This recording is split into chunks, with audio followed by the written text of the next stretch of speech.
This is Lewis and Carroll's Alice's Adventures in Wonderland, written in 1865, brought to you by Sunshine Productions, July 2021. Read for you by AJ. Chapter 1. Down the Rabbit Hole. Alice was beginning to get very tired of sitting by her sister on the bank, and of having nothing to do. Once or twice she had peeped into the book her sister was reading, but it had no pictures or conversations in it. "And what is the use of a book," thought Alice, "without pictures or conversations?"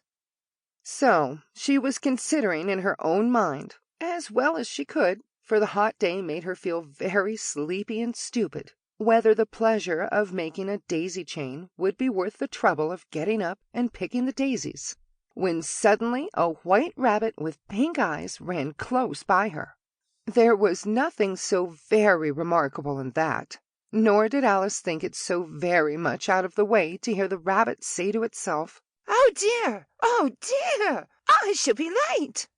When she thought it over afterwards, it occurred to her that she ought to have wondered at this, but at the time it seemed quite natural.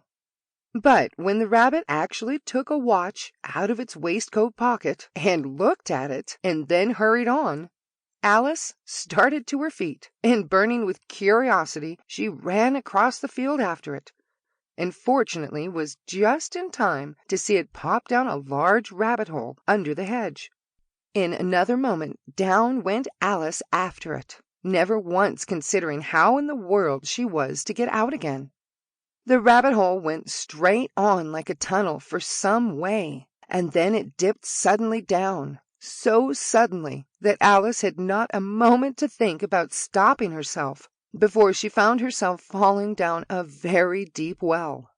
Either the well was very deep, or she fell very slowly, for she had plenty of time as she went down to look about her and to wonder what was going to happen next. First, she tried to look down and make out what she was coming to, but it was too dark to see anything.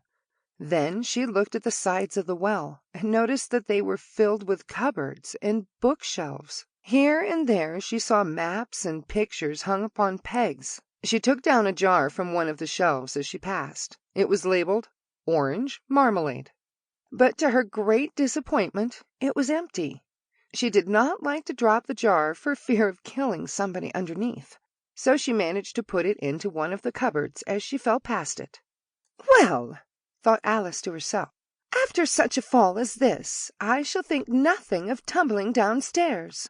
How brave they'll all think me at home! Why, I wouldn't say anything about it, even if I fell off the top of the house." Which was very likely true. Down, down, down. Would the fall never come to an end? "I wonder how many miles I've fallen by this time," she said aloud. "I must be getting somewhere near the center of the earth. Let me see. That would be 4,000 miles down, I think." For, you see, Alice had learnt several things of this sort in her lessons in the schoolroom, and though this was not a very good opportunity for showing off her knowledge, as there was no one to listen to her, still it was good practice to say it over. "Yes, that's about the right distance, but then I wonder what latitude or longitude I've got to." Alice had no idea what latitude was or longitude either, but thought that they were nice grand words to say. Presently she began again. "I wonder if I shall fall right through the earth. How funny it'll seem to come out among people that walk with your heads downward. The antipathies, I think." She was rather glad there was no one listening this time, as it didn't sound at all like the right word. "But I shall have to ask them what the name of the country is, you know. Please, ma'am, is this New Zealand or Australia?" She tried to curtsy as she spoke.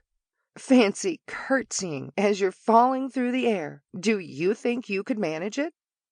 "And what an ignorant little girl she'll think me for asking. No, it'll never do to ask. Perhaps Sample complete. Ready to continue?